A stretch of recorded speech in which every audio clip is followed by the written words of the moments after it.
అమృతతృప్తాయ సుందరాయ నమో నమః. మనం అనుభూతి ప్రకాశంలో 6వ అధ్యాయంలో ముండకోపనిషత్ సంబంధమైనటువంటి విషయంలో చిట్ట చివరిన ఉన్నాము అని క్రితం వారమే అనుకున్నాం. ఈ వారం దాని యొక్క కొనసాగింపును మనం చెప్పుకుంటున్నాం. అక్కడ వేదాంత విజ్ఞాన సునిశ్చితార్థ సన్యాసయోగాద్ యతయ శుద్ధగత్ సత్వాః తే బ్రహ్మలోకేతు పరాంతకాలే పరామృతాః అన్నటువంటి పదం ఒకటి వాడారు. దాన్ని ఇక్కడ విద్యారణ్యుల వారు ఒక శ్లోకంలో వచ్చి మనకు వివరణ చేస్తున్నారు. సంసారిణాన్ దేహపాతో అపరాంతః పునర్భవాత్ పరాంతో విదుషాన్ దేహపాతః పునరనుద్భవాత్ అన్నారు. మనం సాధారణంగా మనం చేస్తూ ఉన్న పనుల్ని ఆలోచించి చెయ్యం. ఆలోచించి చేయమని ఎందుకన్నానంటే సంకల్పం చెప్పుకుంటాము. అద్య బ్రహ్మణ ద్వితీయ పరార్థే శ్వేతవరాహ కల్పే వైవస్వతమన్వంతరే అని సంకల్పం చెప్తారు. మనం కూడా వచ్చినటువంటి వాళ్ళు అలా చెప్పుకో వెళ్ళిపోతారు, రానటువంటి వాళ్ళు వినేస్తారు తప్పించి అసలు ఏమిటి ఆ సంకల్పంలో ఏమున్నది, మనం ఏం సంకల్పం చేశాం అన్నటువంటి దాని మీద దృష్టి పెట్టడం మనం చాలా తక్కువ. ఎవరో కొద్ది మందికి తప్పించి ఆ దృష్టి ఉండదు. అయితే ఇక్కడ మనం చేస్తూ ఉన్నటువంటి కర్మ అపరాంతమైన కర్మ, పరాంతమైనటువంటి కర్మ అన్నటువంటిది ఇక్కడ ముఖ్యం. సంసారిణాన్ దేహపాత అపరాంత పునర్భవాత్ పరాంతో విదుషాన్ దేహపాత పునరనుద్భవాత్ అని అన్నారు. ఏమిటండి? పునః భవాత్ తిరిగి పుట్టుక ఉండుట చేత సంసారంలో అయినటువంటి వాళ్ళు తిరిగి పుడతారు కాబట్టి సంసారిణం సంసారులకు దేహపాత మరణము అపరాంత అపరాంతము. అపరాంతం అంటే ఏమిటో మళ్ళీ చెప్పుకుందాం. పునః అనుద్భవాత్ తిరిగి పుట్టుక లేకపోవట చేత విదుషా జ్ఞానులకు దేహపాత శరీరము పడిపోవుట పరాంత పరాంతము. ఇది పరాంతము, అదేమో అపరాంతము. పరాంతము అంటే పరము అంతముగా కలిగినటువంటిది పరాంతము, అపరము అంతముగా కలిగినటువంటిది అపరాంతము. అపరబ్రహ్మ ఎవరండి? అపరబ్రహ్మ హిరణ్యగర్భ బ్రహ్మ. హిరణ్యగర్భ బ్రహ్మని మీరు ఉద్దేశించి కర్మ చేస్తున్నారు కాబట్టి మీరు చేసినటువంటి కర్మల వల్ల తిరిగి పుడతారు. అద్య బ్రహ్మణ అంటే ఇప్పుడున్నటువంటి బ్రహ్మగారు, ఇప్పుడున్న రాష్ట్రపతి, ఇప్పుడున్న ప్రధానమంత్రి అని అన్నట్టుగా ఇప్పుడున్నటువంటి బ్రహ్మగారు. ఆ బ్రహ్మగారికి ద్వితీయ పరార్థం అంటే second innings. First innings complete అయిపోయింది. 500 కోట్ల సంవత్సరాలు ఆయనేమో పరిపాలించడం అయిపోయింది. మరో 500 కోట్ల సంవత్సరాల్లో ద్వితీయ పరార్థే అన్నాం. అది సంకల్పంలో మీరు చెప్తూ ఉంటారు. అందులో ఎందుకని ఇక్కడ చెప్తున్నానంటే మనం చేసేటువంటి కర్మ హిరణ్యగర్భ బ్రహ్మ అవధిగా కలిగినటువంటి కాలాన్ని ఉద్దేశించి కర్మ చేస్తున్నాం. అంటే దాన్ని దాటినటువంటి కర్మ మనం చేయటం లేదు. సంసారులైనటువంటి వాళ్ళకి పునర్భవాత్ తిరిగి పుట్టుగా ఉండటం చేతను దేహపాత అపరాంత. అపరాంత అంటే హిరణ్య బ్రహ్మగర్భ కాలము వరకు సంసారులైనటువంటి వాళ్ళ యొక్క శరీర పతనం ఉంటుంది. మరి పరాంత విదుషాన్ దేహపాత. విదుషాం అంటే జ్ఞానులైనటువంటి వాళ్ళకి దేహపాతం అంటే శరీరం పడిపోవడం అనేటువంటిది పరాంత. పరం అంటే ఏమిటి? బ్రహ్మం. బ్రహ్మమే అంతముగా కలిగినటువంటిది. అంటే వాళ్ళకి మరి ఎండ్లెస్ అన్నమాట. వాళ్ళకి ఇంత అని కాలం యొక్క నియమం వాళ్ళకి లేదు. ఎందుకు? పునరనుద్భవాత్ వాళ్ళు తిరిగి పుట్టరు. వాళ్ళు తిరిగి పుట్టరు కాబట్టి మళ్ళీ పుట్టేటువంటి వాడికి అయితే ఈ బ్రహ్మకాలంలో పుట్టాడు, ఈ మనువు కాలంలో పుట్టాడు, ఈ కల్పంలో పుట్టాడు అని చెప్పడానికి మన్వంతరము చెప్పక్కర్లేదు, కల్పము చెప్పక్కర్లేదు, కాలము చెప్పక్కర్లేదు. ఎందువలన? వాడు మరి తిరిగి పుట్టాడు. తిరిగి పుట్టనటువంటి వాడికి అనుద్భవాత్ తిరిగి పుట్టడం లేకపోవటం చేతను జ్ఞానులైనటువంటి వాళ్ళు విదుషాం పరాంత దేహపాత, పరమే అంతముగా కలిగినటువంటి దేహపాతం. తిరిగి పుడతారు కనుక సంసారుల శరీర పతనం అపరాంతం. అంటే వాళ్ళు హిరణ్య గర్భ బ్రహ్మ వరకు వెళ్ళొచ్చేయాలి. ఎంత గొప్ప పని చేసినప్పటికీ కూడా, ఎంత గొప్ప కర్మ చేసినప్పటికీ కూడా వాడు హిరణ్య గర్భలోకాల వరకు వెళ్ళి తిరిగి వచ్చేస్తాడు. జ్ఞానులు తిరిగి పుట్టరు. జ్ఞానులైనటువంటి వాళ్ళు తిరిగి పుట్టరు కాబట్టి వాళ్ళ శరీర పతనం అంటే వాళ్ళు పడిపోవటం అనేటువంటిది అపరాంతము. పరాంతము, పరాంతము అంటే పరమే అంతముగా కలిగినటువంటిది. బ్రహ్మలోకేషు సంసారిణాం ఏ మరణకాలా తే అపరాంతకాలా. సంసారుల యొక్క మరణకాలాన్ని ఏమిటంటారు? బ్రహ్మలోకంలో ఎంతకాలం వరకు ఉండొచ్చునో అంతకాలమే మ్యాక్సిమం పీరియడ్, అది అపరాంతకాలము. ముముక్షూణాం సంసారావసానే దేహ పరిత్యాగకాల పరాంతకాల. ముముక్షులైనటువంటి వాళ్ళు ఈ జన్మము నుండి బయటపడిపోయేటువంటి పరిస్థితి ఏమిటండి అని అంటే అది పరాంతకాలము. మోక్షము కోరేవారు జనన మరణ చక్రము చివరలో దేహ పరిత్యాగం, అది పరాంతము. పరాంతకాలంలో యతులు బ్రహ్మముతో ఏకమైపోతారు. యతులు అంటే ఆశ్రమ సన్యాసం కాదు, సర్వస్వ త్యాగస్వరూపమైనటువంటి సన్యాసం. సన్యాసాల్లో 2 రకాల సన్యాసాలు బృహదారణ్యకంలో చెప్పారు. ఆశ్రమ సన్యాసం తీసుకునేటువంటి వాడికి ఆశ్రమాల్లో ఎన్ని బిల్డింగులు కట్టించాను, లేకపోతే ఎంతమంది శిష్యులు ఉన్నారు, రోజు అన్నదానం ఎంత జరుగుతున్నది, స్కూలు పెట్టేనా లేదా, వైద్యశాల పెట్టేనా లేదా, లేకపోతే మొక్కలు నాటించేనా లేదా, గుళ్ళు గోపురాలు కట్టించేనా లేదా, ఆ కార్యక్రమాలు ఏవో ఒకటి, ఓ యజ్ఞాలు యాగాలు ఉపన్యాసాలు ఇవన్నీ పెట్టేనా లేదా, ఇది ఆశ్రమ సన్యాసం. ఈ ఆశ్రమ సన్యాసం తీసుకున్నటువంటి వాడు అవతలొడ్డుకి వెళ్ళాడు. ఈ ఆశ్రమ సన్యాసం తీసుకున్నటువంటి వాడు కూడా మనతో పాటు మళ్ళీ వచ్చేస్తాడు. అంటే మనతో పాటు ఎందుకన్నానంటే, మనం ఎలాగైతే హిరణ్య గర్భ బ్రహ్మకాలం దాటి వెళ్ళడానికి శక్తి కలవాళ్ళం కాదో, వాడు కూడా మనలాగే ఈ గుళ్ళు గోపురాలు చూసుకుందికి మళ్ళీ వచ్చేస్తాడు.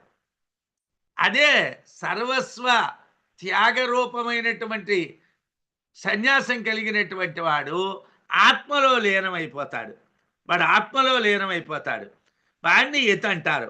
పరాంతకాలంలో యతులు అంటే సర్వస్వ త్యాగం చేసినటువంటి వాళ్ళు బ్రహ్మంతో ఏకమైపోతారు. అయితే పరామృతులు అంటే పరమమృతం, అమరణ ధర్మకం, బ్రహ్మ ఆత్మభూషా భూతాం ఏషాంతే పరామృతా జీవంత ఏవ బ్రహ్మభూత పరామృతా సంతః. పరామృత అన్నటువంటి పదానికి భాష్యంలో అర్థం ఏమిటి రాశారండి అని అంటే, నేనే బ్రహ్మాన్ని అని జీవించి ఉండగానే అనుభూతి పొందినటువంటి వాళ్ళు పరామృతులు. అంటే నేనే బ్రహ్మాన్ని, అహం బ్రహ్మాస్మి అనేటువంటి స్థితి ఎవరికైతే కలిగిపోతుందో, అంటే ఎవరికి కలుగుతుందండి?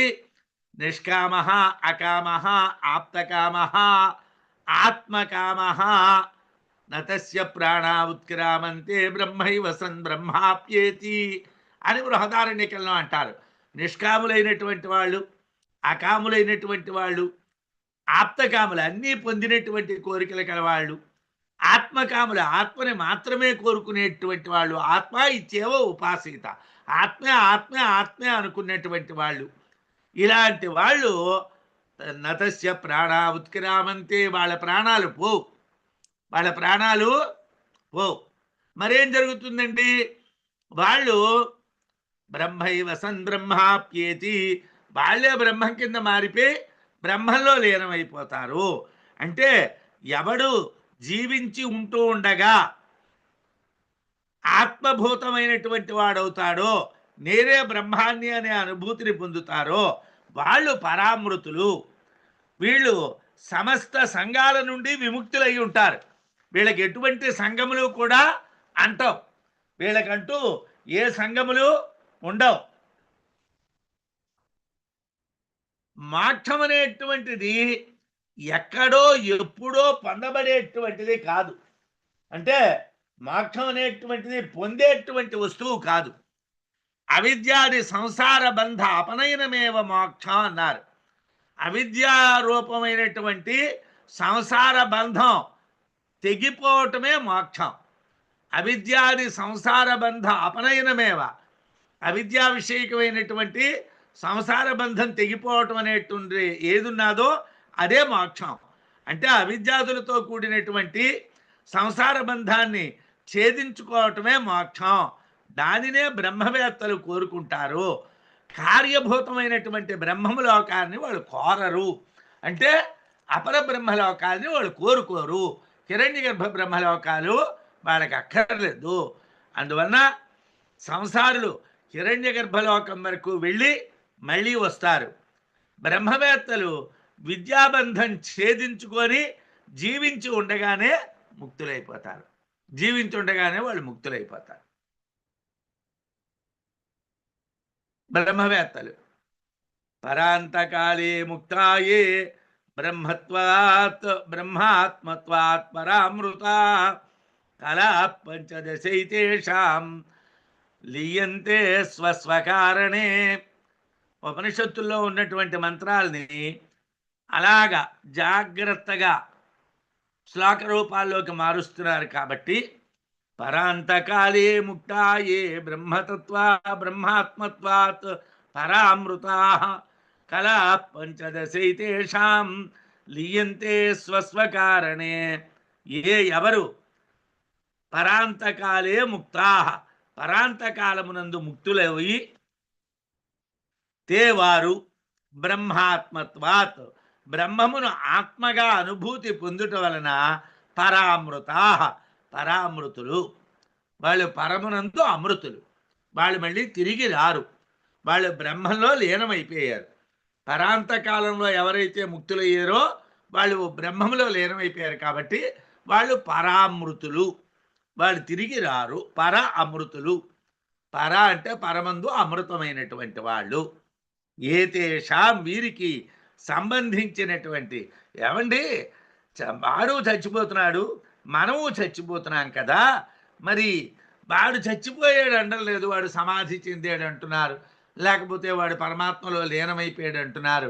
మనం చనిపోయామంటున్నారు. ఈ తేడా ఏమిటండి? ఏతేషాం వీరికి సంబంధించినటువంటి పంచదశ కళా, 15 కళలు స్వస్వకారణే, ఆయా కళలకు కారణమైనటువంటి అధిదేవతల యందు లీయతే లీనమగును. అంటే ప్రతివాడికి మాట వినటం, చూడటం అన్నీ ఉన్నాయి కదండి.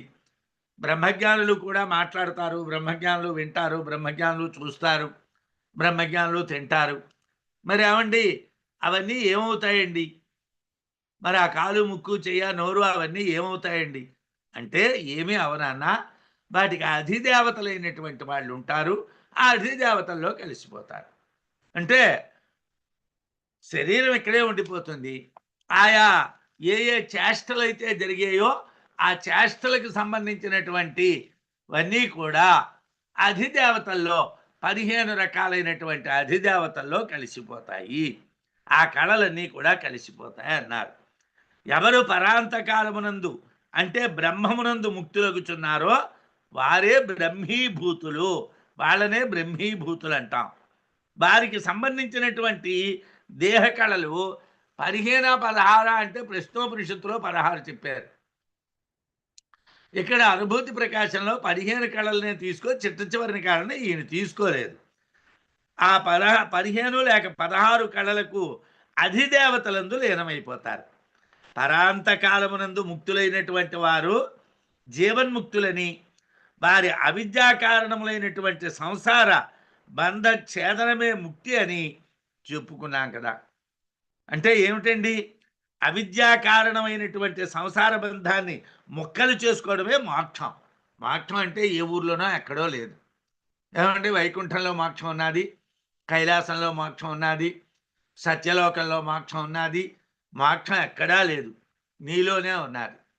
నీ అవిద్యా బంధాన్ని నువ్వు ముక్కలు చేసుకుంటే, సంసార బంధం ముక్కలైపోతే అదే ముక్తి. అటువంటి వారి దేహ కళలు ఆధిదైవికములందు లీనమగుటని గురించి చెప్పారు.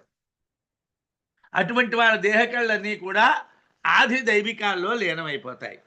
గతా కళా పంచదశ ప్రతిష్ట దేవాశ్చ సర్వే ప్రతిదేవతాసు అని ఉపనిషత్తు. 15 కళలు ప్రశ్నోపనిషత్తు 6వ ప్రశ్నలో చెప్పబడ్డాయి. శరీరాన్ని ఆశ్రయించినటువంటి దైవీ శక్తులు అంటే సర్వే ప్రతి దేవతాసు ఆదిత్యాదిషు గతా భవంతి అని ఆదిత్యాది దేవతల్లో అవి లీనమైపోతాయి. కళ్ళు చూస్తున్నాయి అన్నాం. చూడటానికి శక్తి ఎక్కడి నుంచి వచ్చింది? ఆదిత్యుడి దగ్గర నుంచి వచ్చింది. ఆదిత్యుల్లో ఆ కంటి చూపు లీనమైపోతుంది. మాట్లాడే శక్తి ఎక్కడి నుంచి వచ్చింది? అగ్ని నుంచి వచ్చింది, దాంట్లో లీనమైపోతుంది. వినే శక్తి ఎక్కడి నుంచి వచ్చింది? దిక్కుల నుంచి వచ్చింది, దాంట్లో లీనమైపోతుంది. అంటే ఏ ఏ శక్తులైతే మనకు వచ్చాయో ఆ శక్తులన్నీ ఆయా దేవతల్లో లీనమైపోతాయి. దాన్ని వివరంగా చెప్తున్నారు. ప్రాణశ్రద్ధ ఖాది భూత పంచకం చ ఇంద్రియం మనః అన్న వీర్య తపో మంత్ర కర్మలోకాశ్చ తాః కళాః. 15 కళలు ఏమిటండి అవి? ప్రాణ ప్రాణము, శ్రద్ధ శ్రద్ధ, ఖాది భూత పంచకం ఆకాశము, వాయువు, అగ్ని, నీరు, భూమి, అలాగే ఈ 5 భూతాల తర్వాత ఇంద్రియం, ఇంద్రియము, మనస్సు, అన్న వీర్య తపో మంత్రాహ అన్నము, వీర్యము, తపస్సు, మంత్రము, కర్మ లోకాశ్చ కర్మ లోకములు. ఇవి 15 కళలు. ఈ 15 కళలు అయితే నామం కూడా ప్రశ్నోపనిషత్తులో ఒక కళ అని చెప్పారు. ఇక్కడ ఈయన లోకం వరకే చెప్పారు, 15 కళలనే చెప్పారు. నామచ అని అక్కడ నామం అనేటువంటిది కూడా కళ అని చెప్పారు, 16వ కళ. అది ఎలాగండి అని అంటే సప్రాణమసృజత ప్రాణాతే శ్రద్ధాం ఖం వాయుంజ్యోతి ఆప పృథివీ ఇంద్రియం మనః అన్నమన్నాద్వీర్యం తపోయంతాః తపోమంతాః కర్మలోక లోకేషు చ నామ అని 6వ ప్రశ్నం 4వ మంత్రంలో చెప్పారు. ఇంద్రియము, మనస్సులు, ప్రాణము, దాని నుండి శ్రద్ధ, అలాగే పంచభూతాలు ఆకాశము, వాయువు, అగ్ని, నీరు, భూమి, అలాగే ఇంద్రియము, మనస్సు, అన్నము, దాని నుండి వీర్యము, తపస్సు, మంత్రము, కర్మ, లోకాలు. లోకాల్లో నామం అనేటువంటిది ప్రశ్నోపనిషత్తులో 16వ కళ కింద చెప్పారు. ఇక్కడ 15 కళలనే ముండకంలో తీసుకొని చెప్పారు. ఈ కళలన్నీ కూడా ఆది దైవికాల్లో లీనమైపోతాయి. ఈ కళలన్నీ కూడా ఎక్కడ లీనమైపోతాయండి అని అంటే ఆది దైవికాల్లో ఈ కళలన్నీ కూడా లీనమైపోతాయి. భాగాదీనను గృహ్ణంతి బహ్న్యాదే శక్తయ పురా తాశ్చ దేవానేవ యాంతి స్వానుగ్రాహ్య విలేపనాత్. ఏదైతే మనం చెప్పుకుంటున్నామో ఆ చెప్తూ ఉన్నటువంటి విషయాన్నే ఆయన శ్లోకం రూపంలో చెప్తున్నారు. భాగాదీన్ అనుగృహ్ణంతి వహ్న్యాదే శక్తయ పురా. పురా అంటే జనన వృద్ధుల యొక్క సమయంలో, అంటే పుట్టడం, వృద్ధి చెందడం. జనన వృద్ధులు అంటే జననం అంటే పుట్టడం, వృద్ధి అంటే పెరగడం. జనన వృద్ధుల యొక్క సమయంలో వహ్న్యాదే శక్తయ అగ్ని మొదలైనటువంటి అధిదేవతా శక్తులే వాగాదీన్ వాక్కు మొదలైనటువంటి ఇంద్రియాలను అనుగృహణంతి అనుగ్రహిస్తాయి. ఏమండి, మాట్లాడగలుగుతున్నామంటే అగ్నిర్మే వాచి శ్రుత వాగ్ హృదయే హృదయం మయి అహం అమృతే అమృతం బ్రహ్మణి అని వేదంలో చెప్పబడ్డాది. నీకు మాట ఎలా వస్తున్నదిరా? అగ్ని వల్ల వస్తున్నది. ఏమండి మాట రావటం లేదండి మా వాడికి అంటే అగ్ని ఇక్కడ ఉండవలసినటువంటి అగ్నిహోత్రం సరిగా పనిచేయటం లేదనమాట. అగ్నిర్మే వాచి శ్రిత, అగ్ని అనేటువంటిది నా మాటల్ని ఆశ్రయించునుగాక. అగ్ని ఆశ్రయిస్తే గట్టిగా మాట వస్తుంది. కొంతమంది మెల్లిగా మాట్లాడతారు, కొంతమంది మాట్లాడితే అసలు వినిపించదు, కొంతమంది చాలా గట్టిగా మాట్లాడతారు, మైక్ కూడా అక్కర్లేనంతగా మాట్లాడతారు. కారణం ఏమిటండి అని అంటే కంఠం దగ్గర ఉన్నటువంటి అగ్నిహోత్రం కారణం. ఆ అగ్నిహోత్రం ఎంత గట్టిగా ఉంటే అంత గట్టిగా మాట వస్తుంది. అగ్నిర్మేవాచి శ్రుత వాగ్ హృదయే హృదయం మయి అహం అమృతే అమృతం బ్రహ్మణి. ఇలాగే కళ్ళు విషయంలోనే, చెవుల విషయంలోనైనా, లేకపోతే శరీరం విషయంలోనైనా, అన్నింటి విషయంలోని కూడా ఆయా శక్తులు పనిచేస్తేనే మనం పనిచేస్తున్నాం. ఆ శక్తులు పనిచేయకపోతే మనం పనిచేయటం లేదండి. కాళ్ళు రావటం లేదండి, చేతులు రావటం లేదండి, నోరు రావటం లేదండి, వినిపించటం లేదండి. వీటన్నిటికీ కారణాలు ఏమిటంటే ఆయా దేవతా శక్తులు పనిచేయటం లేదు. పురా జనన వృద్ధుల యొక్క సమయంలో వహ్న్యాదేహ శక్తయ అగ్ని మొదలైనటువంటి అవి అధిదేవతా శక్తులే బాగాదీన్ వాక్కు మొదలైనటువంటి ఇంద్రియాలను అనుగ్రహిస్తున్నాయి. తాశ్చ ఆ వాక్కు మొదలగు ఇంద్రియ విషయాలు స్వాన్ దేవానేవా అంటే ఆయా దేవతల్ని, వాటికి సంబంధించినటువంటి దేవతల్లోనే అనుగ్రాహ్య విలేపనాత్ స్వానుగ్రాహ్య విలేపనాత్ ఆయా దేవతల అనుగ్రహంతో కూడినటువంటివి అవటం వల్ల యాంతి పొందుతున్నవి. ఎప్పుడైతే ఈ ఆత్మ అనేటువంటి శరీరాన్ని విడిచిపెట్టేసిందో ఈ ఇంద్రియ శక్తులన్నీ కూడా ఆయా అధిదేవతల మీదే ఆధారపడ్డాయి కదా, మళ్ళీ ఆ అధిదేవతల్లో లీనమైపోయాయి. అయ్యో చనిపోయిన వాడు మాట్లాడటం లేదండి, చూడటం లేదండి, వినటం లేదండి, ఏమీ చేయటం, వాడు మరి ఇంకేం చేయడు. ఎందుకంటే వాడి యొక్క అధిదేవతలలో వాడి శక్తులన్నీ కూడా వాడి అధిదేవతల్లో కలిసిపోయాయి. మరి వాడి మాటలే ఉండవు, వాడి చూపులే ఉండవు, వాడిదే ఉండదు. అంతా కూడా వాడు జీరోలోకి వెళ్ళిపోతాడు. ఆ 15 శక్తులు కూడా ఆ 15 లీనమైపోయాయి కాబట్టి ఆ నామం మరి లేదు. వీడు పలానా పేరు గలవాడండి, మరో పేరు లేదు. ఎందుకోసం? ఆ పేరు కలిగినటువంటి వాడు పోయాడు. ఆ పేరు కలిగినటువంటి వాడి యొక్క శక్తులన్నీ కూడా ఆయా అధిదేవతల్లో లీనమైపోయాయి అన్నమాట. వాక్కు మొదలైనటువంటివి పుట్టిన నుండి శరీరముతో పాటు వృద్ధి పొందుతున్నటువంటి కాలముతో అగ్ని మొదలగు దేవతల చేతనే అనుగ్రహింపబడుతున్నాయి. అవన్నీ అగ్ని మొదలైన దేవతల వల్ల అనుగ్రహం. ఆయా దేవతల అనుగ్రహంతో వృద్ధి చెందినటువంటి వాక్కు మొదలైనటువంటివి ఆయా దేవతల్లోనే లీనమైపోతాయి. ఆ దేవతల్లోనే మళ్ళీ కలిసిపోతాయి. అంటే ఇంద్రియార్థములు స్వతంత్రములు కావు. ఈ ఇంద్రియాలు పనిచేస్తున్నాయంటే ఇవి స్వతంత్రంగా పనిచేయటం లేదు, అధిదేవతల వలన వృద్ధి పొందుతున్నాయి. అంత్యమందు చిట్ట సమయంలో అధిదేవతల్లో లీనమైపోతున్నాయి. అగ్నిర్మే వాచి శ్రుత మొదలైనటువంటి శృతి వాక్యాలన్నమాట. వాక్కునందు అగ్ని ప్రకాశించునుగాక అంటే అగ్ని వల్లనే మాట వస్తుంది. అలాగే ఆదిత్యుని వలన చక్షువులు, కళ్ళు, ఈ విధంగా ఇంద్రియాలన్నీ అధిదేవతల చేతనే ప్రకాశించి చిట్ట చివరికి సమయంలో ఆ అధిదేవతల్లోనే లీనమైపోతాయి. అనారబ్ధాని కర్మాణి విజ్ఞానమయ నామకా కర్తా చ విద్యయా లీనః స్వస్మిన్ కాఠిన్యవధృతే. అనారబ్ధాని కర్మాణి విజ్ఞానమయ నామకా కర్తా చ విద్యయా లీనః స్వస్మిన్ కాఠిన్యవధృతే. అనారబ్ధాని ప్రారంభించబడనటువంటి ఫలము కలిగినటువంటి కర్మలు అంటే వాటిని సంచిత కర్మలు, ఆగామి కర్మలు అంటారు. అంటే ఇంకా అవి స్టార్ట్ అవ్వలేదు. సంచితం అంటే గొడవలో ఉన్నటువంటి సరుకు, అది మనం తీసుకురాలేదు, దానికి రేటు వేయలేదు, దాన్ని ఇంకా అమ్మకానికి పెట్టలేదు. అలాగే మన కర్మల్లో కూడా మనం ప్రస్తుతం ఏమిటండి అనుభవిస్తున్నాం అంటే ప్రారంధ కర్మాన్ని మాత్రమే అనుభవిస్తున్నాం. మనం అనుభవిస్తున్న ప్రారంధ కర్మలు మాత్రమే. మరి సంచిత ఆగామి కర్మలు అన్నవి ఇంకా ప్రారంభమే అవ్వలేదు. విజ్ఞానమయ నామక కర్తాచ. ఆ సంచిత ఆగామి కర్మలు అనేటువంటివి 2 ఉన్నాయి. ఎవరండి కర్త? విజ్ఞానమయ నామక, విజ్ఞానమయుడనేటువంటి పేరు గలవాడు కర్త. స్వస్మిన్ తమ యందు కాఠిన్యవధృతే. కాఠిన్యవధృతే అంటే దృఢతరంగా, కఠినంగా కట్టుబడినట్లు విద్యయా జ్ఞానము చేత లీనః ఏకీకృతం అవుతాయి. ఆ కర్మలు ఈ జ్ఞానిలో లీనమైపోతాయి.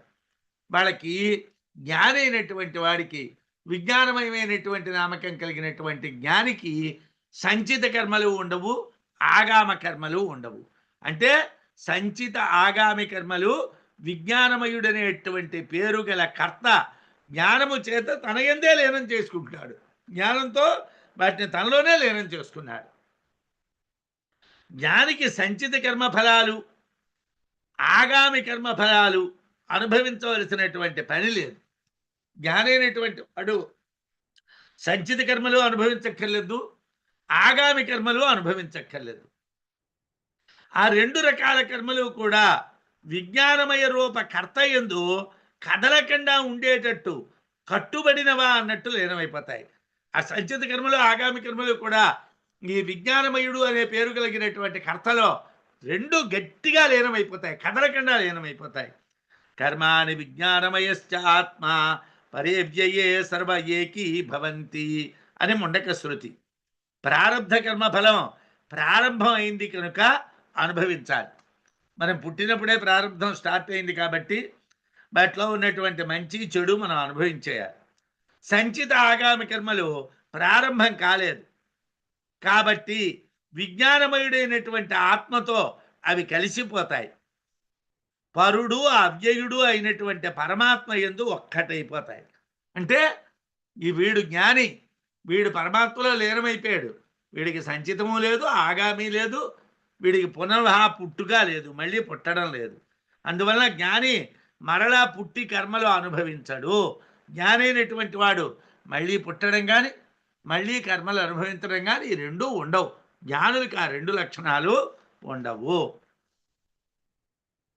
అబ్ధావస్థం యాంతి నద్యః నామరూపే విహాయసి తథా విద్వాన్ నామరూపాన్ ముక్తో యాతి పరం పదం. ఏమంటే లోకంలో మనం ఈ బిరుదుల కోసం, పేర్ల కోసం మహామహోపాధ్యాయ, ఉపనిషద్ వాచస్పతి, ఏదో దర్శన అలంకార ఇలాంటివన్నీ బిరుదులు. నాకు ఇన్ని బిరుదులు ఉన్నాయండి, ఓ 10, 20, 25 మనం బిరుదుల్ని ప్రదర్శిస్తూ ఉంటాం. ఇన్ని బిరుదులు ఉన్నాయంటే మనం ఎంత చదువుకున్నామండి, మరి ఎంత మనకి జ్ఞానం ఉన్నదండి, ఎన్ని సన్మానాలు జరిగాయండి, ఇన్ని బిరుదులు ఉన్నాయంటే. ఏదో లోకంలో నేను వింటూ ఉంటాను, యథార్థంగా అద్వైత సిద్ధి రత్నాకర అంటే అద్వైతం సిద్ధించింది అనుకోండి, సంసార బంధాల్లో ఎందుకు కొట్టుకుంటున్నామండి, డబ్బు కోసం ఎందుకు ఆలోచిస్తున్నామండి? ఏమండి, హాయిగా అద్వైతం సిద్ధిస్తే ఏమవ్వాలండి, మనం పరమాత్మలో లీనమైపోవాలి. బతికుంటూ ఉండగానే పరమాత్మలో లీనమవ్వాలి. అద్వైత సిద్ధి అనేటువంటిది గ్రంథం. ఆ గ్రంథం బాగా చెప్పగలడు అంటే వాడికి ఓ బిరుదు ఇచ్చేయడం, అద్వైత సిద్ధి రత్నాకర. వాడు ఆ పుస్తకం బాగా చెప్పాడు. ఇప్పుడు నైష్కర్మ్య సిద్ధి అని ఒక గ్రంథం ఉంది. ఆ గ్రంథం బాగా చెప్పాడు అనుకోండి, వాడికి నైష్కర్మ్య సిద్ధి అలంకార అని ఓ బిరుదు ఇచ్చేయడం. ఎందుకండి, ఏం చేసుకుంటాడండి? ఏమండి, ఈ అక్కర్లేద్దా, ఈ బిరుదులు అక్కర్లేద్దా, ఈ పేర్లు అక్కర్లేద్దా? అవసరం లేదు. అబ్దావస్థం యాంతి నద్యః నామరూపే విహాయహి. అబ్దౌ సముద్రమునందు, నద్యః నదులు, నామరూపే విహాయహి నామరూపాలు విడిచిపెట్టి అస్తం యాంతి కలిసిపోతాయి. మనం గోదావరి నది అండి అన్నాం, సముద్రంలో కలిసిపోయిన తర్వాత గోదావరి నీళ్లు అని విడదీయడానికి అవ్వదు, గంగా నది విడదీయడానికి అవ్వదు, యమునా నది విడదీయడానికి అవ్వదు, నర్మదా నది విడదీయడానికి అవ్వదు, మహానది విడదీయడానికి అవ్వదు, కృష్ణ విడదీయడానికి అవ్వదు, తుంగభద్ర విడదీయడానికి అవ్వదు, కావేరి విడదీయడానికి అవ్వదు. నామరూపే విహాయహి, నామం లేదు, రూపం లేదు, నీళ్లు వెళ్ళి దట్టో కలిసిపోయి. అదేమిటండి, సముద్రం. ఆ సముద్రంలో ఈ నదులు నామరూపాలు లేకుండా వెళ్ళి కలిసిపోతున్నాయి. అబ్దౌ సముద్రమునందు నద్యః నదులు నామరూపే నామరూపములు విహాయ విడిచిపెట్టి అస్తం యాంతి కలిసిపోతాయి కదా. ఇది అందరికీ తెలుసును కదా. తథా ఆ విధంగానే విద్వాన్ బ్రహ్మజ్ఞవేత్త అయినటువంటి వాడు నామరూపాత్ ముక్త, నామరూపాలు విడిచిపెట్టి పరంపదం పరబ్రహ్మస్థానాన్ని యాతి పొందును. అంటే మన దగ్గర ఇక్కడ ఒక 200 బిరుదులున్నా మనం ఆ బ్రహ్మం దగ్గరికి వెళ్ళడానికి ఒక్క బిరుదు కూడా పనిచేయదు. ఒక్క బిరుదు కూడా పనిచేయదు. అసలు మన పేరే పనిచేయదు. ఏదో రామసుబ్రహ్మణ్య శర్మ అహం భువ అభివాదయే అంటే అది మన వరకే మనకి పరిమితం తప్పిస్తే బ్రహ్మంలో లీనమవడానికి ఈ పేరు పనికిరాదు. బ్రహ్మంలో లీనమయ్యేటప్పుడు పేరు లేదు. పేరే లేకపోతే బిరుదు ఎక్కడి నుంచి వచ్చిందండి? పేరే లేదండి. పేరు లేని వాడికి బిరుదు ఎక్కడి నుంచి వచ్చింది? అందుకోసం సముద్రంలో నదులు ఎలాగైతే నామరూపాలు లేకుండా కలిసిపోతాయో అలాగే బ్రహ్మవేత్త అయినటువంటి వాడు నామరూపాలు లేకుండా, నామము రూపము అనేది లేకుండా పరంపదం యాంతి, పరబ్రహ్మస్థానాన్ని పొందును. నదులు నామరూపాలు విడిచిపెట్టి సముద్రంలో కలిసిపోయినట్టుగా బ్రహ్మవేత్త దేహధారణ వశం చేత, అంటే ఈ శరీరాన్ని మనం పొందాం కాబట్టి ఈ శరీరానికి ఏదో పేరు పెట్టారు. ఏమండి, ఈ శరీరానికి ఒక పేరు పెట్టాలి కాబట్టి పేరు పెట్టారు. ఆ పేరుని మనం అనుకుంటున్నాం అదేదో పెర్మనెంట్ నామం అనుకుంటున్నాం. అదేదో మనం ఉన్నంతకాలమే. మనం మన పేరు నిలుపుకున్నాం. మనం గతించిన తర్వాత ఏమైందండి? ఆ ఇంటి పేరు మారిపోయింది. అలాగే మనం కారు కొన్నాం. మన లేని తర్వాత ఏమైందండి? పేరు మారిపోయింది. ఆ పేరు పెర్మనెంట్ కాదండి. అది పోతూ ఉంటుంది. దానికోసం ఆలోచించక్కర్లేదు. పరబ్రహ్మలో లీనమైపోతారు. ప్రాప్తమైనటువంటి నామరూపాలు విడిచిపెట్టి పరబ్రహ్మలో లీనమైపోతాడు. బ్రహ్మవేత్త అయినటువంటి వాడు వాడికి వచ్చినటువంటి పేరు రూపం అనేటువంటి వాటిని విడిచిపెట్టేసి వాడు బ్రహ్మలో లీనమైపోతాడు. యథా నద్యస్యందమానా సముద్రే అస్తంగచ్చంతి నామరూపే విహాయ తథా విద్వాన్ నామరూపాద్విముక్త పరాత్పరం పురుషముపైతి దివ్యం. పరాత్పరం పురుషం అంటే పరాత్ అక్షరాత్ పూర్వోక్తాత్ పరం దివ్యం పురుషం. ఇంతకు ముందు కూడా చెప్పాను. మన పరము కన్నా పరమైనటువంటి దాన్ని పొందాలి. అక్షరము కన్నా పరమైనటువంటి దాన్ని, దివ్యమైనటువంటి స్థానాన్ని పొందాలి. అక్షరము కన్నా పరమైనటువంటి దివ్యమైనటువంటి పురుషుణ్ణి పొందాలి. ఎలాగైతే నదులు సముద్రంలో కలిసిపోతున్నాయో నామరూపాలు లేకుండా, విద్వాంసుడైనటువంటి వాడు కూడా నామరూపాలు లేకుండా ఆ పరంలో దివ్యమైనటువంటి పురుషుల్లో లీనమైపోతాడు. అంటే పరము కన్నా పరమైనటువంటిది పొందుతాడు. పరాత్ పరహ దాన్ని పొందుతాడు. యఃకోపి బ్రహ్మవేత్యేష బ్రహ్మైవ భవతి స్వయం అబ్రహ్మవిత్ తస్య కులే న స్యాత్ ఏతద్విబోధతః. ఏమండి, ఈ ముండకోపనిషత్తు తెలిస్తే మాకు ప్రయోజనం ఏమిటండి? మీరు చెప్పిన జ్ఞానం అంతా తెలిసింది. ఏమిటి తెలిసింది? అన్నీ విడిచిపెట్టేయాలి, గురువుని ఆశ్రయించాలి, వైరాగ్యం కలగాలి, పరాత్పరమైనటువంటి బ్రహ్మాన్ని పొందాలి తెలిసింది. మనమే బ్రహ్మము అని తెలియాలి అని తెలిసింది. యక్కోపి ఎవడో ఒకడైనా ఏష ఈ బ్రహ్మవేత్తి బ్రహ్మమును తెలిసినట్లయితే స్వయం తనంతట తానుగా అతడు బ్రహ్మైవ భవతి బ్రహ్మమే ఆగును. ఎవడైతే ఈ బ్రహ్మాన్ని తెలుస్తాడో వాడే బ్రహ్మ. వేరేగా బ్రహ్మ అని ఎక్కడో లేడు. ఏమండి, వైరాగ్యం కావాలి. నేను బ్రహ్మాన్ని అని తెలుసుకుందికి వైరాగ్యం కావాలి, గురు కటాక్షం కావాలి. గురువులు పాఠాలు చెప్పారా? ఎన్ని పుస్తకాలు ఏ గురువు గారి దగ్గర అభ్యాసం చేసాం? దానివల్ల ఏమిటి వస్తుంది? ఏదో 1వ తరగతిలో చదవడం ప్రారంభించిన దగ్గర నుంచి పాఠాలు చెప్తూనే ఉన్నారు, మనం వింటూనే ఉన్నాం. బ్రహ్మజ్ఞానం వచ్చిందా? బ్రహ్మజ్ఞానానికి పాఠానికి సంబంధం లేదు. బ్రహ్మజ్ఞానం వేరు, పాఠం వేరు. పుస్తకాలు చదువుకుందికి గురువు అంటే పుస్తకాలు పాఠం చెప్పడానికి గురువు కాదు. ఏదో ఉపనిషత్తులు బోధించడానికి, లేకపోతే బ్రహ్మసూత్రాలు బోధించడానికి, భగవద్గీత బోధించడానికి, ప్రకరణ గ్రంథాలు బోధించడానికి గురువు కాడు. గురువు పని అది కాదు. గురువు పని ఏమిటయ్యా? నువ్వే బ్రహ్మానివి అని తెలుసుకోవటం. ఆ పని చెయ్యాలి. కస్యచిత్ దయాళున ఆచార్యేణ బ్రహ్మాసి న సంసారి, నువ్వే బ్రహ్మానివి, నువ్వు సంసారివి కావు అని ఆ గురువు వాడికి ఆ జ్ఞానాన్ని కలిగించాలి. అది కలిగించడానికి బ్రహ్మసూత్రాలంతా వర్లిస్తే ఆ జ్ఞానం కలగదు. ఉపనిషత్తులన్నీ వర్లిస్తే ఆ జ్ఞానం కలగదు. ఆ జ్ఞానానికి ఏం కావాలి? గురు కటాక్షం కావాలి. గురువు యొక్క కటాక్షం కావాలి ఆ జ్ఞానానికి. ఆ వైరాగ్యానికి గురువు యొక్క కటాక్షం కావాలి. వైరాగ్యము గురువభిగమనంచ, వైరాగ్య లక్షణంచ. పరా విద్య అంటే ఏమిటి అన్న చోట చెప్పారు. కాబట్టి ఎవడో ఒక్కడు ఈ బ్రహ్మమును తెలిసినట్టయితే తనంతట తానుగా బ్రహ్మైవ భవతి, వాడే బ్రహ్మం అయిపోతాడు. తస్య కులే, అతని వంశమునందు ఏతద్ బ్రహ్మ విబోధత, బ్రహ్మమును పొందటం వలన అబ్రహ్మవిత్ న స్యాత్, బ్రహ్మము తెలియనటువంటి వాడు పుట్టాడు. అంటే బ్రహ్మవేత్తల కులంలో బ్రహ్మవేత్తలు కాని వాళ్ళు పుట్టరు.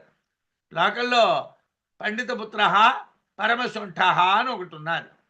మనం అందు గురించి సాధారణంగా మా నాన్నగారు పండితులండి అని అంటే నన్ను సొంటనుకుంటారేమో అని, మా నాన్న బ్రహ్మజ్ఞానండి అని చెప్పడానికి మనం ఇష్టపడం. కానీ బ్రహ్మజ్ఞానుల యొక్క కులంలో పుట్టినటువంటి వాళ్ళు బ్రహ్మజ్ఞానులే అవుతారు. బృహస్పతి సోదరుడైనటువంటి కుశధ్వజుడు కూతురు వేదవతి. కుశధ్వజుడు జ్ఞాని, వేదవతి జ్ఞాని. జ్ఞానులు జ్ఞానులలోనే పుడతారు. జ్ఞానులు అజ్ఞానుల ఇళ్లలో పుట్టరు. భగవద్గీతలో కూడా చెప్పాడు, అథవా యోగినామేవ కులే భవతి ధీమత. నాయనా, నువ్వు ఒకవేళ ఈ జన్మలో సాధన చేస్తూ పొందలేకపోతే శుచీనాం శ్రీమాతాంగే యోగభ్రష్టోభిజాయతే. ఇక్కడ నువ్వు యోగభ్రష్టుడివైతే నిన్ను పట్టుకో వెళ్ళి శుచులైనటువంటి అంటే వైరాగ్య సంపన్నులైనటువంటి శ్రీమతాం, బ్రహ్మజ్ఞానం కలిగినటువంటి వాళ్ళ ఇంట్లో పుట్టిస్తాను. వేళ అలా కాకపోతే యోగుల మధ్యనే పుట్టిస్తాను. అంటే ఎప్పుడూ కూడా యోగులకి యోగులే పిల్లలుంటారు, జ్ఞానులకి జ్ఞానులే పిల్లలుంటారు. ఏతద్విబోధత, బ్రహ్మమును తెలియటం వలన అబ్రహ్మవిత్, బ్రహ్మము తెలియనటువంటి వాడు తస్య కులే న స్యాత్, వాడి వంశంలో ఉండడు. ఎవడో ఒకడు బ్రహ్మాన్ని తెలిస్తే అతడే బ్రహ్మం. బ్రహ్మం వారికి తెలియబడినది అవటం వలన అతని వంశంలో బ్రహ్మము తెలియనటువంటి వాడు ఉండడు. వాడి వంశంలో బ్రహ్మం తెలియని వాడు పుట్టడు. సయోహ వై తత్పరమం బ్రహ్మవేద బ్రహ్మైవ భవతి నాస్యాత్ బ్రహ్మ విత్కులే భవతి. ఆ పరమమైనటువంటి బ్రహ్మాన్ని తెలిసినటువంటి వాడు బ్రహ్మమే అవుతాడు. అతడి బ్రహ్మత్వమును దేవతలు కూడా అడ్డుకోలేరు. దేవైరపి తస్య బ్రహ్మాప్తిం ప్రతి విఘ్న నశక్యతే కర్తుం. దేవతలు కూడా వాడు బ్రహ్మవేత్త కాకుండా, వాడు బ్రహ్మాన్ని పొందకుండా అడ్డుకోలేరు. బ్రహ్మ విద్వాన్ బ్రహ్మైవ భవతి, బ్రహ్మమును తెలిసినటువంటి వాడు బ్రహ్మమే అవుతాడు. అని బ్రహ్మవేత్త బ్రహ్మమే, బ్రహ్మమును తెలిసిన వాడు బ్రహ్మమే.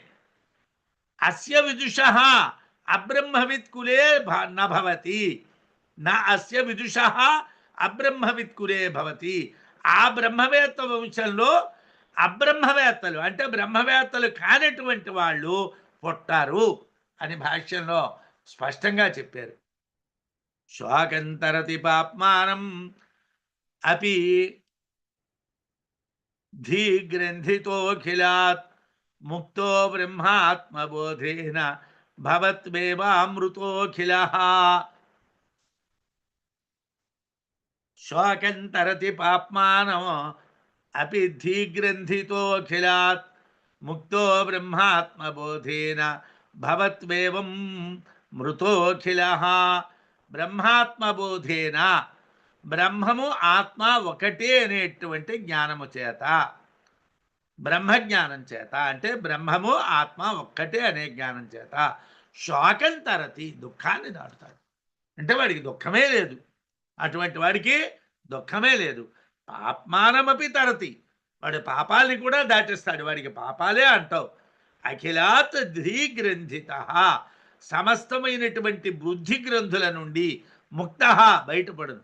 ఏవో ఆలోచనలు, నాకు అల్ల తెలుసు, ఇల్లు తెలుసు, నాకు ప్రపంచమంతా తెలుసు, ఏదో శాస్త్రవేత్తల గురించి తెలుసు, సైన్స్ గురించి తెలుసు, టెక్నాలజీ గురించి తెలుసు, ఇవన్నీ కూడా వదిలేయి, ఇవన్నీ కూడా వదిలేస్తే నువ్వు దాన్ని పొందుతావు, పట్టుకుంటే ఇవే మిగులుతాయి. అఖిల, సమస్తముగా అంటే ఒక్క ముక్క కూడా ఉండకూడదు, ఒక్క పిసరు కూడా అంటకూడదు. అఖిలాత్ ధీగ్రంథిత, సమస్తమైనటువంటి బుద్ధి గ్రంథుల నుండి ముక్త, బయటపడును. అఖిల, సమస్తముగా అమృతో భవత్వేవ, అమృతుడే అగును. ఎప్పుడైతే వాడికి అపరమైనటువంటి విద్యల విషయంలో కానీ, అపరబ్రహ్మకు సంబంధించినటువంటి సృష్టి విషయంలో కానీ, అటువంటి విషయాలతో వాడి బుద్ధి ఎప్పుడైతే పనిచేయలేదో వాడు బ్రహ్మమే అయిపోతాడు. అంటే బ్రహ్మము ఆత్మ ఒక్కటే అనే జ్ఞానం చేత దుఃఖాలు దాటిపోతాడు, పాపాలు నశించిపోతాయి, బుద్ధి గ్రంథులన్నింటి నుండి బయటపడిపోతాడు.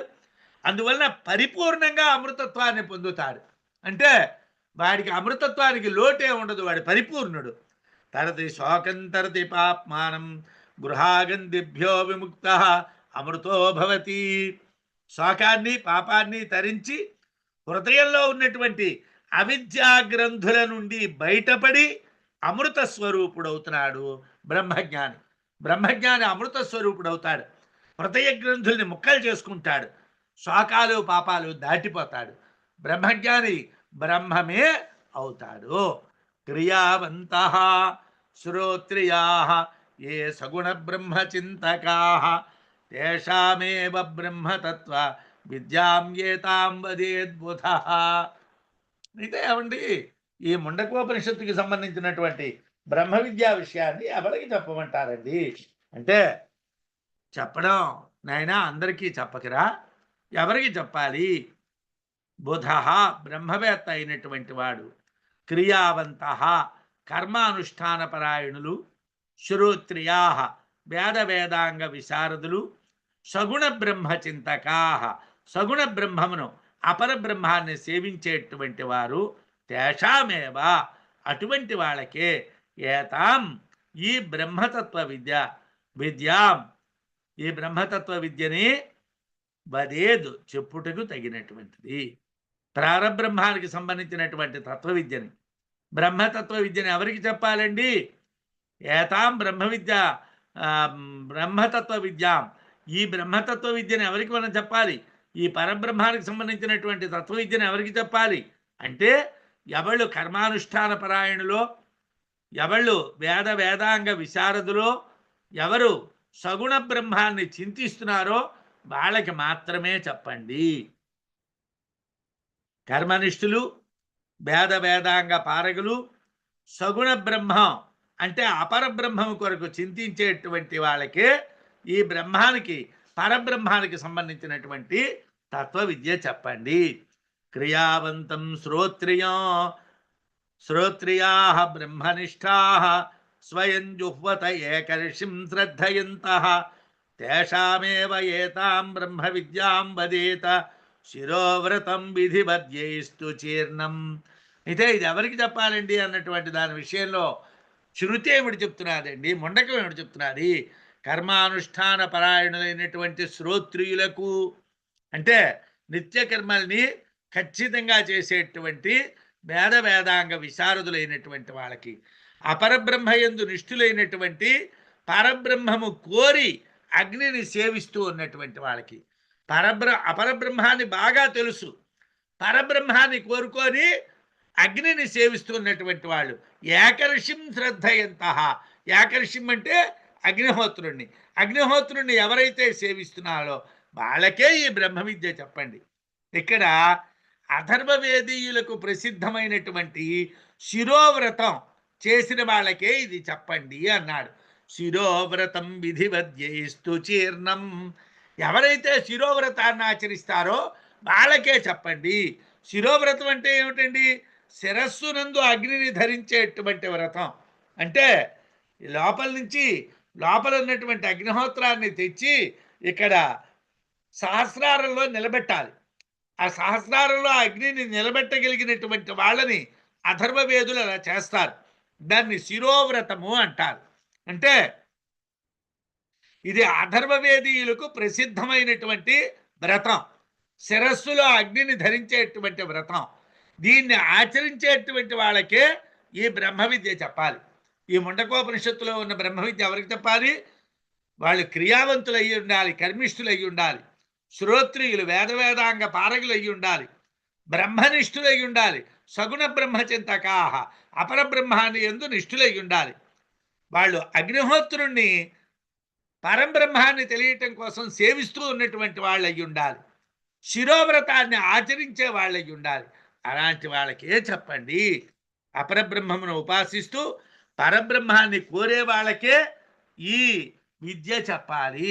అపరబ్రహ్మాన్ని ఉపాసిస్తున్నారు, పరబ్రహ్మాన్ని కావాలనుకుంటున్నారు, వాళ్ళకే ఇది చెప్పాలి. కానీ అందరికీ చెప్పి ప్రయోజనం లేదండి. మనం అందరి దగ్గర మాట్లాడితే వాళ్ళకి అర్థం అవ్వాలి కదా. ఎవరికైతే ఆ పరబ్రహ్మం కావాలనుకుంటారో వాళ్ళకే చెప్పాలి అని మనకి ముండకంలో ఉన్నటువంటి అన్ని మంత్రాలకి సంబంధించినటువంటి అర్థాన్ని కూడా అనుభూతి ప్రకాశంలో విద్యారణ్యుల వారు ఇదిగో నాయన ఇది పొందవలసినటువంటిది, ఇది పొందితే దీనివల్ల ప్రయోజనం ఇది. ఎవరైతే గురువుని ఆశ్రయించి వైరాగ్యంతో ఉండి సర్వాత్మభావం కలిగి నేనే బ్రహ్మాన్ని అన్నటువంటి తెలుసుకుంటారో వాళ్ళు ముక్తులు, వాళ్ళే బ్రహ్మము, అటువంటి వాళ్ళే బ్రహ్మస్వరూపులు అన్నటువంటి విషయాన్ని నొక్కి వక్కాణించి అంగిరా శూనకాయై తత్సత్యం బ్రహ్మోపదిష్టవాన్ నమస్కృత్య బ్రహ్మవిదో బ్రహ్మ విద్యామవాప్నుయాత్. ఏమండి ఎవరు చెప్పారండి ఇది? ఎవరికి చెప్పారండి అంటే మొట్టమొదట్లో మనం శౌనకుడికో అంగిరసుడు అనేవాడు చెప్తున్నాడు అని చదువుకున్నాం. సరే, చెట్ట చివరికి వచ్చేసరికల్లా మరోసారి జ్ఞాపకం చేస్తున్నారు. శౌనకాయ, శౌనకుని కొరకు అంగిరాహ, అంగిరసుడనేటువంటి ముని ఏతత్ ఈ సత్యం, సత్యమైనటువంటి బ్రహ్మోపదిష్టవాన్, బ్రహ్మాన్ని ఉపదేశము చేసను. బ్రహ్మవిద, బ్రహ్మవేత్తలకు నమస్కృత్య, నమస్కరించి బ్రహ్మ విద్యాం, బ్రహ్మ విద్యను అవాప్నుయాత్, పొంద తగినటువంటిది. మనం బ్రహ్మ విద్య కావాలనుకుంటే బ్రహ్మవేత్తలైనటువంటి వాళ్ళకి నమస్కారం చేసి వాళ్ళ యొక్క అనుగ్రహంతో బ్రహ్మ విద్యని పొందాలి అని చెప్పారు. అంటే మనం ఎంత వినయంగా, ఎంత శ్రద్ధగా, ఎంత శుద్ధమైనటువంటి నిర్మలమైనటువంటి బుద్ధితో బ్రహ్మాన్ని ఉపాసిస్తే ఆ బ్రహ్మాన్ని పొందడం అనేటువంటి జరుగుతుంది. దానికి బ్రహ్మవేత్తల యొక్క అనుగ్రహం మనకు ఉండాలి. శౌనికుని కొరకు అంగిరసుడు సత్యమైనటువంటి ఈ బ్రహ్మాన్ని ఉపదేశించారు. బ్రహ్మవేత్తలకు నమస్కరించి బ్రహ్మ విద్యని మనం పొందాలి. తదే తత్సత్యం ఋషిరంగిరా పురోవాచ నైతదచీర్ణ వ్రతో అధీయతు నమ పరమర్షిభ్యో నమః నమః పరమర్షిభ్య అని ఉపనిషత్తుని పూర్తి చేశారు. ఏమిటండి? శిష్యుడిగా ఉపసదనం చేసి శౌనకుడికి అంగిరసుడనేటువంటి ముని అక్షరం కన్నా పరమమైనటువంటి పురుషుడిని ఉపదేశం చేశాడు. వ్రతనిష్ట లేని వాళ్లకు ఈ విద్య సఫలము కాదు. దృఢమైనటువంటి వ్రతనిష్ట ఉంటేనే ఈ విద్య సఫలమవుతుంది, లేకపోతే కాదు. శాస్త్రబద్ధమైనటువంటి వ్రతనిష్ఠునికే ఈ విద్య చెప్పాలి. ఈ బ్రహ్మ విద్య పారంపర్య ప్రాప్తము, అంటే ఒక గురువు నుండి మరో గురువుకి, ఆ గురువు నుండి మరో గురువుకి అలా వచ్చింది. పరమఋషులు అంటే పరమమైనటువంటి బ్రహ్మాన్ని సాక్షాత్తు దర్శించినటువంటి వాళ్ళు, వాళ్ళకి నమస్కరించి ఈ విద్యను పొందాలి. పరమఋషులు అంటే పరమాన్ని దర్శించినటువంటి వాళ్ళు, బ్రహ్మాన్ని దర్శించినటువంటి వాళ్ళు, వాళ్ళకి నమస్కరించి ఈ విద్యను పొందాలి. పారంపర్య ఆగతమైనటువంటి బ్రహ్మ విద్యా ఋషుల కటాక్షం లేకుండా, అంటే అలా పారంపర్యంగా క్రమాగతంగా వరుసగా ఆ గురువుల యొక్క వరుసగా వచ్చినటువంటి గురువుల యొక్క కటాక్షం లేకుండా ఈ సత్యమైనటువంటి బ్రహ్మ విద్య పొందడానికి సాధ్యము కాదు. కనుక వ్రతనిష్టతో గురువులకి ఉపసదనం చేసి ఈ బ్రహ్మ విద్యను పొందాలి అని చెప్పారండి. ఇంకా ఈ బ్రహ్మ విద్యని ఎవరు పొందాలి అన్నటువంటిది కూడా చెప్పారు. ఎంత జాగ్రత్తగా మనం ఉండాలో చెప్పారు. శౌనకస్య బ్రహ్మ విద్య విస్పష్టముపవర్ణిత తుష్టోస్మాన్ అనుగృహ్ణాతు విద్యాతీర్థమహేశ్వర. ప్రతి అధ్యాయం చివరిని కూడా వారికి బ్రహ్మ విద్యా గురువులైనటువంటి విద్యాతీర్థ మహేశ్వరుల్ని తలుచుకుంటారు. అంటే విద్యాతీర్థ మహేశ్వరులు ఆయనకి బ్రహ్మసూత్రాలు, లేకపోతే భగవద్గీత, లేకపోతే ఉపనిషత్తులు, ఇవన్నీ ఆ భాష్యాలతో సహా అర్థం చెప్పినటువంటి వాళ్ళు కారు. ఎవరండి అంటే ఆయనకి సన్యాస దీక్ష ఇచ్చినటువంటి వాళ్ళు, ఆయన్ని యతిగా మార్చినటువంటి వాళ్ళు, ఆయనకి బ్రహ్మ విద్యా జ్ఞానాన్ని కలిగించిన వాళ్ళు. ఇందాక చెప్పాను కదా, పుస్తకాల అర్థాలు చెప్పటాలు వేరు, గురువు శిష్యుడిని కటాక్షించటం వేరు. గురువు శిష్యుడిని కటాక్షిస్తే ఆ కటాక్షం వలన పరబ్రహ్మాన్ని దర్శించడానికి వీలవుతుంది. శౌనకస్య బ్రహ్మ విద్య విస్పష్టముపవర్ణిత తుష్టోస్మాన్ అనుగృహణంతు విద్యాతీర్థమహేశ్వర. అంగిరసుని చేత శౌనకునికి ఈ బ్రహ్మ విద్యను బ్రహ్మమును గూర్చినటువంటి విద్య విస్పష్టం, సుస్పష్టముగా ఉపవర్ణిత, వర్ణించబడ్డాది. అంగిరసుడు శౌనకునికి చాలా స్పష్టంగా ఈ బ్రహ్మ విద్య చెప్పాడు. విద్యాతీర్థమహేశ్వర, విద్యాతీర్థమహేశ్వరులు విద్యారణ్యుల యొక్క పరమగురువులు తుష్ట సంతుష్టులై అస్మాన్ మనందరినీ కూడా అనుగృహణంతో అనుగ్రహింతురుగాక. ఆ విద్యాతీర్థ మహేశ్వరుల యొక్క అనుగ్రహం మనందరి మీద ఉండునుగాక అని విద్యారణ్యుల వారు గురువుల యొక్క ప్రార్థన చేశారు. అంగిరసుని చేత శౌనకునికి ఈ బ్రహ్మ విద్య స్పష్టంగా చెప్పబడ్డాది. అది ఇక్కడ చెప్పబడింది. ఈ వర్ణన వలన, ఈ విధంగా ముండకాన్ని వ్యాఖ్యానించడం వలన విద్యాతీర్థ మహేశ్వరులు గురువులు సంతోషాన్ని పొంది మనల్ని అనుగ్రహిస్తారు అని చెప్పి విద్యారణ్య స్వామివారు ఈ 6వ అధ్యాయాన్ని ముగించారు. స్వస్తి.